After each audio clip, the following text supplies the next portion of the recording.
Mic check, 1 2 1 2.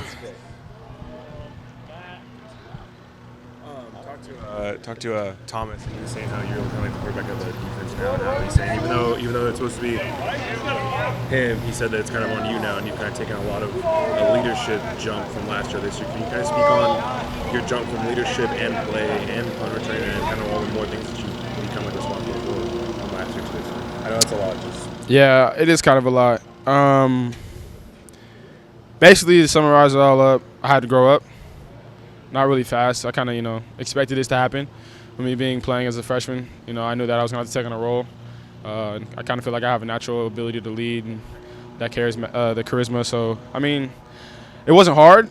I've been doing punt return all my life, and then kind of being the quarterback of the defense. I used to play quarterback as a kid, so that wasn't that hard either. So, really just knowing what I'm doing so that I can help everybody else. That's the biggest part. Was that something that you kind of pushed forward last year? Was to kind of be on punt return to kind of make an impact that you are now this year? Was that something that you kind of thought you would last year? No, not really. Yeah, not really. The defense has been so dominant this year. How important is it to you guys to keep that scoreless streak or the no touchdown streak? It's important to it's important to the whole team. It's important to us because if you don't keep the streak, then the teams are scoring. You don't want that as a defense. So. That's kind of the number one thing is for a defense is to not let the other team score. So I think that's probably like number one on the important list. Are there certain people that you model your game after, like DBs or any kind of secondaries that you kind of like to watch now? Yeah, I'd like to watch Tyrann Mathieu, Patrick Peterson. I used to go watch Darrell Revis and who else? Oh, Jalen Ramsey, he's cold too. So it's AJ Foyer, all those guys. You're also very active on Twitter about about the world and the country and kind of what's going on with all kinds of social justice. What kind of things can you do now and in the future to kind of help that be more of like a progressive thing for football players and for athletes and things like that? That is a touchy subject, definitely, especially, in my field of sport. I just feel like the bigger a platform I get, the more effective my voice can get.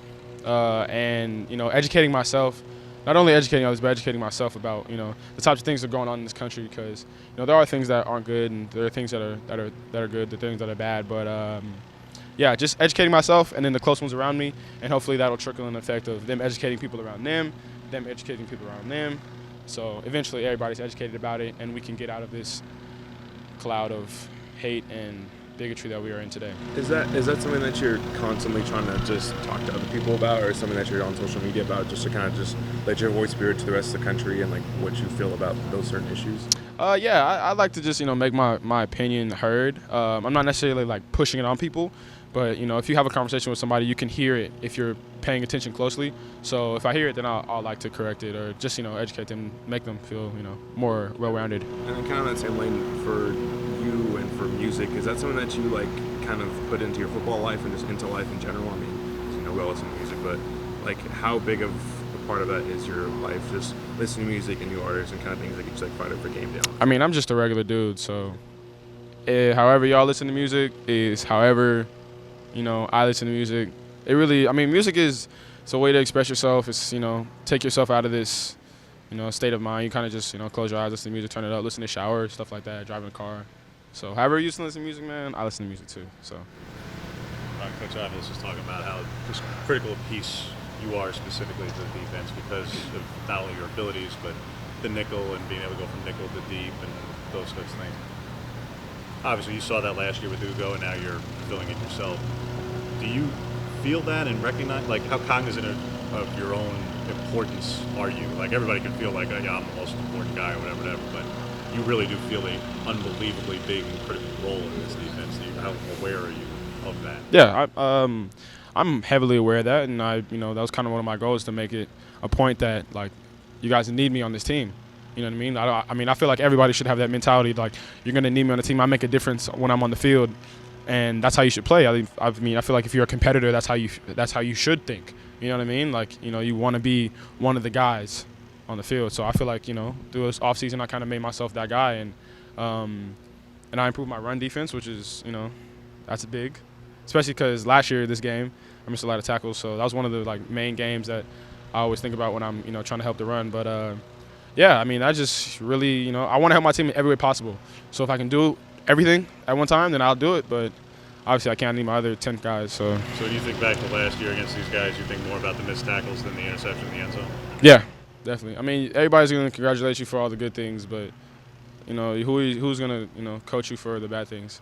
So I just don't even focus on the good things no more. So I honestly, to be honest, like tackling, that's like one of my favorite things now. So like all the tackles I made in Auburn, stuff like that, stuff like that, that was like the biggest part of the whole game. Like I focused on that so much. So like the interception, that was cool, but I really like the tackles. What are your thoughts on the bill that was signed into law in California earlier this week regarding student athletes? Get paid. I'm a student athlete. I'm trying to get paid.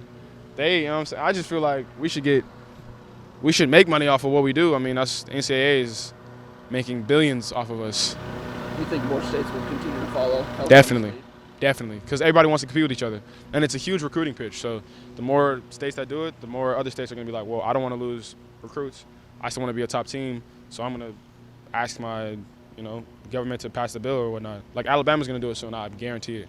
Because Nick Saban runs that country, that area. Is that something that would have possibly changed your decision to either come here or to go to Stanford or Cal or given your? Oh, no, probably not. No, probably not. Probably not.